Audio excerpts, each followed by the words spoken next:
नमस्कार दर्शक बंधु मु आपन को स्वागत करुच्ची मोर यूट्यूब चैनल ओडिया स्पॉटलाइट को।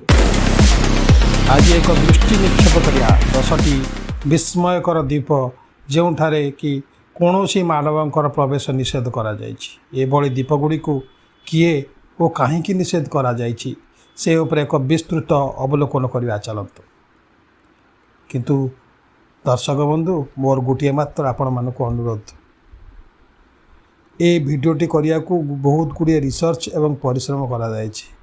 आपण मानक पई यदि आमर परिश्रमर मूल्य किछि भी थाए दयाकरी गोटे सब्सक्राइब एवं लाइक करिया को भूलिबे नाही।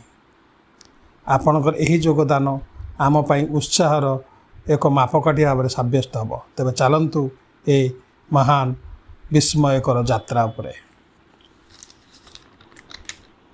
नॉर्थ सेंटिनेंटाल आइसलैंड जहाँकि भारतर अंडमान निकोबर आइसलैंड अवस्थित। यही द्वीपर सेंटिनेंटाल जनजाति जो माने कि बाह्य जगत संपूर्ण विच्छिन्न होई चली आसुछंती, सेमाने सही द्वीपर आदिम अधिवासी रूपे रही आसुछंती। भारत सरकार एही सेंटिनेंटाल जनजाति सुरक्षा पई सेबारे कौनसी मानवक प्रवेश निषेध करा जायछि। सेमाने बाह्य जगतर लोक मानक ठारू कौनसी प्रकार रोग संक्रमित न हुवंतु बोली सरकार से जनजाति सुरक्षा पई ए नियम करिसंती। एही सेंटिनेंटाल जनजाति आदिम मनुष्य संपूर्ण रूपे उलग्न एवं संपूर्ण रूपे प्रकृति उपर निर्भर कर चली आसुछंती।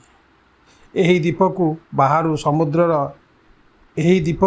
बाहर समुद्र रे इंडियन कोस्टगार्ड सुरक्षा व्यवस्था रे जगी रहिसंती। एठारे कौनसी बाह्य लोकों को प्रवेश संपूर्ण भाव में निषेध। द्वितीय आलोचना करिया सटसेई द्वीप जहाँकि उत्तर आटलांटिका ठारू 32 किलोमीटर दूर रे यह एक पूर्ण रूप से जीवित ज्वालामुखी एही द्वीपर अछि। यह 14 नवेम्बर 1963 रे समुद्र भितर एक विराट शक्तिशाली ज्वालामुखीर विस्फोट होला। यह 4 वर्ष पर्यंत अनवरत निर्गत हैला। यह एक मानव जगतर आखि सामने एक नूतन भूपृष्ठ गठन है। यह वैज्ञानिक मानक पई एक नूतन प्रयोगशाला रूप में परिचित है। एठारे वैज्ञानिक माने किपरि जीवजगत सृष्टि होछि ता पर निरंतर अध्ययन कर चलछंती। कौनसी मनुष्यगत हस्तक्षेप न हो तेणु ए जगह को समस्त को निषिद्ध कराई जीवा पई। प्रथमे एठारे किछि शिउली जातीय गुळ्म सृष्टि होइतले, परे छोट छोट घास जातीय गुळ्म सृष्टि हेले। तापर सेठारे सीगल्स एक सामुद्रिक पक्षी एठारे आसी बसा एवं प्रजनन कराइथिले। तांकर मलरू किछि प्रकार वृक्ष मध्य सृष्टि होइछि। याकू यूनेस्को निजर हेरिटेज साइट रूप में परिगणित करिछि। एही द्वीपकू बाहर लोकों पाई वर्जित। तृतीय विस्मयकर द्वीप है डिएगो गार्सिया। यह भारत महासागर मध्य अवस्थित। यह को ब्रिटिश सरकार अमेरिका को लीज भाव में देइछंती। यह एक अमेरिकार गुप्त सैन्य अड्डा रूपे परिचित। एथिरे टॉप सीक्रेट मिलिटारी बेस स्थापन करा जायछि। संपूर्ण एशिया और आफ्रिका को एथिरु अमेरिका तरफ जासूसी करा जाउछि। यह ग्लोबल स्पाई हब रूपे मान्यता। एहिठारु मध्य अफगानिस्तान इराक ईरान वार पई विमान अड्डा रूपे अमेरिका व्यवहार करथिला। 1960 मसीह एठारे चोगोस द्वीप समूह चोगोसी लोकों को बाहर कर दिया जायथिला। सेमानकु मॉरिशस रे बिना आर्थिक सहायता रे जबरदस्ती पठे देथिले, जहाँ एवं भी ब्रिटिश कोर्ट रे न्यायाधीश। एठारे विभिन्न प्रकार मिसाइल पारमाणिक अस्त्र एवं जासूसी उपकरण रखा जायछि, किंतु अमेरिका यह को खोलाखोली करी मानु नाही। एठारे बाहर लोकंर प्रवेश एकदम निषिद्ध करा जायछि।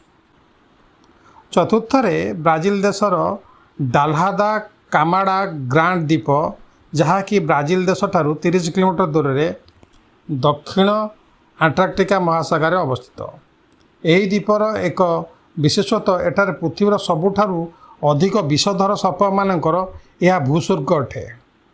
ଏହି 43 ହେକ୍ଟର ଦ୍ୱୀପରେ ଗୋଲ୍ଡେନ୍ ଲାନ୍ସ ହେଡ୍ ଭାଇପର ନାମକ ଏକ ବିଷାକ୍ତ ସର୍ପ ଦେଖାଯାଏ, ଯାହାକି ଦଂଶନ କଲାର 1 ଘଣ୍ଟା ଭିତରେ ସେ ଜୀବର ମୃତ୍ୟୁମୁଖ ହୋଇଥାଏ। ବୈଜ୍ଞାନିକ ମତରେ 1 ବର୍ଗ ମିଟର ଏରିଆରେ 1ରୁ 5ଟି ସାପ ଏଠାରେ ଦେଖାଯାଏ। ବୈଜ୍ଞାନିକ ମତରେ 1000 ବର୍ଷ ପୂର୍ବରୁ ସମୁଦ୍ର ଜଳସ୍ତର ବଢ଼ିବା ଦ୍ୱାରା ଏଠାରେ ଏହି ଦ୍ୱୀପ ଉତ୍ଥାନ ହୋଇଥିଲା। ଯେଉଁ ସାପ ସେଠାରେ ଥିଲେ ଆସ୍ତେ ଆସ୍ତେ ସେମାନେ ଗୋଲ୍ଡେନ୍ ଲିଜ୍ ହେଡ୍ ଭାଇପରରେ ଏକ ନୂଆ ପ୍ରଜାତିରେ ଗଢ଼ି ଉଠିଲେ। କୌଣସି ଶିକାରୀ ସେଠାକୁ ଯାଉନଥିବାରୁ ସେମାନଙ୍କ ସଂଖ୍ୟା ମଧ୍ୟ ହୁତୁ ହୁତୁ ବଢ଼ି ଚାଲିଲା। ତେଣୁ ବ୍ରାଜିଲ ସରକାର ଲୋକମାନଙ୍କ ସୁରକ୍ଷା ଦୃଷ୍ଟିରୁ ସେଠାରେ ଯିବା ପାଇଁ ମନା କରାଯାଇଛି। କିନ୍ତୁ ବୈଜ୍ଞାନିକମାନେ ସେଠାରେ ଯାଇ ବିଷଧର ସର୍ପଙ୍କଠୁ ବିଷ ସଂଗ୍ରହ କରି ଔଷଧ ନିର୍ମିତ ବ୍ୟବହାର କରୁଛନ୍ତି। ପଞ୍ଚମ ଅଦ୍ଭୁତ ଦ୍ୱୀପ ପ୍ରୋଭେଗେଲିଆ ଆଇସଲ୍ୟାଣ୍ଡ ରୂପେ ବିବେଚିତ। ଏହା ଏକ ଭୂତିଆ ଦ୍ୱୀପ ରୂପେ କୁଖ୍ୟାତ, ଯେଉଁଠାରେ କି ଅଶରୀରମାନଙ୍କର ପ୍ରବଳ ଭାବରେ ଉପସ୍ଥିତି ଅନୁଭବ କରାଯାଏ। ଏହା ପୃଥିବୀର ସବୁଠାରୁ ଭୟଙ୍କର ଏବଂ ଡର ସ୍ଥାନ ରୂପେ ପରିଚିତ। ଇଟାଲୀର ଏହା ଏକ ଛୋଟ ଦ୍ୱୀପଟିଏ।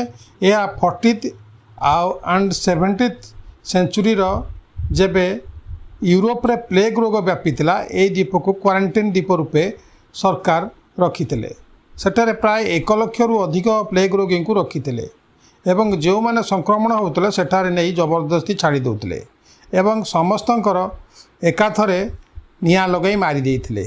1920 ମସିହାରେ ଏକ ମେଣ୍ଟାଲ ହସ୍ପିଟାଲ ସେଠାରେ ବନାଯାଇଥିଲା, ଯେଉଁଠାରେ କି ଭୟଙ୍କର ଅମାନବୀୟ ପରୀକ୍ଷା ମଧ୍ୟ କରାଯାଉଥିଲା। ଲୋକକଥା ଅନୁସାରେ ସେଠାରେ ଥିବା ଡାକ୍ତର ନିଜେ ଆତ୍ମହତ୍ୟା କରିଥିଲେ, କିନ୍ତୁ ଲୋକମାନେ କହନ୍ତି ଯେ ଭୂତ ତାକୁ ତଳକୁ ଠେଲି ପକାଇଥିଲା। ଏବେ ସେହି ଦ୍ୱୀପରେ ସମ୍ପୂର୍ଣ୍ଣ ରୂପରେ ମାନବବିହୀନ ଦ୍ୱୀପ। ତେଣୁ ଇଟାଲୀ ସରକାର ସେଠାକୁ କୌଣସି ବ୍ୟକ୍ତି ଯିବାକୁ ଷ୍ଟ୍ରିକ୍ଟଲି ମନା କରାଯାଇଛି। ଷଷ୍ଠରେ ଆପଣ ଏଭଳି ଏକ ଦ୍ୱୀପ ଯେଉଁଠାରେ ଗ୍ୟାସ୍ ମାସ୍କ ଲଗାଇବା ଦିନ ରାତି ସବୁବେଳେ ଜରୁରୀ। ଏହା ଜାପାନର ମିୟାକେ ଗିମା ଦ୍ୱୀପ। ଜାପାନର ଟୋକିଓ ଠାରୁ 180 କିଲୋମିଟର ଦୂରରେ ଅବସ୍ଥିତ ଏଠାରେ ମାଉଣ୍ଟ ଓୟାମା ଏକ ସକ୍ରିୟ ଜ୍ୱାଳାମୁଖୀ ଅଛି। ଏହା ଅତୀତ 500 ବର୍ଷ ଭିତରେ 30 ଥର ଫୁଟି ସାରିଛି। ସବୁଠାରୁ ଭୟାନକ 2000 ମସିହାର ବିସ୍ଫୋରଣରେ ଗନ୍ଧକ ଡାଇଅକ୍ସାଇଡ୍ ବା ସଲଫର ଡାଇଅକ୍ସାଇଡ୍ରେ ଏହି ଦ୍ୱୀପ ସାରା ବାୟୁମଣ୍ଡଳରେ ଖେଳି ଯାଇଥିଲା। ତେଣୁ ସରକାର ସବୁ ଲୋକଙ୍କୁ ସେଠାରୁ ଖାଲି କରିଦେଇଥିଲେ। 4 ବର୍ଷ ପର୍ଯ୍ୟନ୍ତ ଏଠାରେ କାହାକୁ ରହିବାକୁ ମନା ହେଇଥିଲା। ଏବେ କିନ୍ତୁ ଅନୁମତି ମିଳିଛି ଗ୍ୟାସ୍ ମାସ୍କ ସହିତ। ବୈଜ୍ଞାନିକମାନଙ୍କ ପାଇଁ ଏହା ଏକ ଗବେଷଣା କେନ୍ଦ୍ର ରୂପେ ଗଣିତ ହୋଇଛି। ସପ୍ତମରେ ଫାରାଲୋନ୍ ଆଇସଲ୍ୟାଣ୍ଡ, ଯେଉଁଠାରେ କି ଆଣବିକ ରେଡ଼ିଓ ଆକ୍ଟିଭ୍ ବିଷୟରେ ପରିପୂର୍ଣ୍ଣ। ଏହା ଜୀବଜଗତ ପାଇଁ ଭବିଷ୍ୟତରେ ଏକ ବିପଦପୂର୍ଣ୍ଣ ଅବସ୍ଥା ଉପୁଜିପାରେ ବୋଲି ବୈଜ୍ଞାନିକମାନଙ୍କ ମତ। ଆମେରିକାର ସାନ୍ ଫ୍ରାନ୍ସିସ୍କୋକୁ 30 ମାଇଲ ଦୂରରେ ଏହି ଦ୍ୱୀପ ଅବସ୍ଥିତ। 1940ରୁ 1950 ମଧ୍ୟରେ ଆମେରିକା ଏଠାରେ ଆଣବିକ ବର୍ଜ୍ୟବସ୍ତୁ ଆଣି ରଖିଥିଲା। ସରକାରୀ ସୂତ୍ରରୁ ପ୍ରକାଶ ଯେ ଆମେରିକା 47,000 ବ୍ୟାରେଲ ପରମାଣୁ କଚରା ଆଣି ଏଠି ପକାଇଛି ଓ କେତେ ମଧ୍ୟ ପାଣି ତଳେ ଅଛି। ଏଥିରୁ କିନ୍ତୁ କିଛି ମାତ୍ରାରେ ମଧ୍ୟ ରେଡ଼ିଓ ଆକ୍ଟିଭ୍ ଲିକେଜ୍ କରୁଛି। ଏହା ଗୁପ୍ତ ଭାବରେ ରଖାଯାଇଥିଲା, କିନ୍ତୁ 1980 ମସିହାରେ ଏହା ସର୍ବସାଧାରଣ ଜାଣିବା ପରେ ସେ ପାଖର ନିବାସୀ ଆକ୍ରୋଶ ପ୍ରକାଶ କରିଥିଲେ। ଯଦି କୌଣସି ଭବିଷ୍ୟତରେ ଭୂମିକମ୍ପ କି ବଡ଼ ଧରଣର ବାତ୍ୟା ଆସିଲା, ତାହାର ପରିଣାମ ଭୟାନକ ହୋଇପାରେ। ଏହା ଅଷ୍ଟମ ବିସ୍ମୟକର ଦ୍ୱୀପ ହେଉଛି ରକ୍ ଆଇସଲ୍ୟାଣ୍ଡ। ଏହା ଉତ୍ତର ଆଣ୍ଟାର୍କଟିକା ଓସନରେ ଅବସ୍ଥିତ। ସ୍କଟଲ୍ୟାଣ୍ଡ ଠାରୁ 300 କିଲୋମିଟର ଦୂରରେ ଏହା ଏକ 25 ମିଟର ଚଉଡ଼ା 17 ମିଟର ଉଚ୍ଚା ପଥର ଖଣ୍ଡ, ଯେଉଁଠାରେ କୌଣସି ବୃକ୍ଷ କିମ୍ବା ପଶୁପକ୍ଷୀ ନାହାନ୍ତି। 1955ରେ ବ୍ରିଟିଶ ନେଭି ସେଠାରେ ଯାଇକି ୟୁନିୟନ୍ ଜ୍ୟାକ୍ ଉଡ଼ାଇଥିଲା। ତାର ଦ୍ୱୀପ ବୋଲି ଘୋଷିତ କରିଥିଲା। ତାପରେ ଏହାକୁ ଆୟର୍ଲାଣ୍ଡ, ଡେନମାର୍କ ଏବଂ ଆଇସଲ୍ୟାଣ୍ଡ ବି ନିଜର ଅଧିକାର ପାଇଁ ଚେଷ୍ଟା କରିଥିଲେ। କିନ୍ତୁ ଏ ପଥରଖଣ୍ଡ ଉପରେ କାହିଁକି ସମସ୍ତଙ୍କର ଏତେ ନଜର? କାରଣ ସାମୁଦ୍ରିକ ଆଇନ ଅନୁସାରେ ନିଜ ଜାଗାର 25 କିଲୋମିଟର ଜଳଭାଗ ଉପରେ ତାର ଅଧିକାର ରହିବ।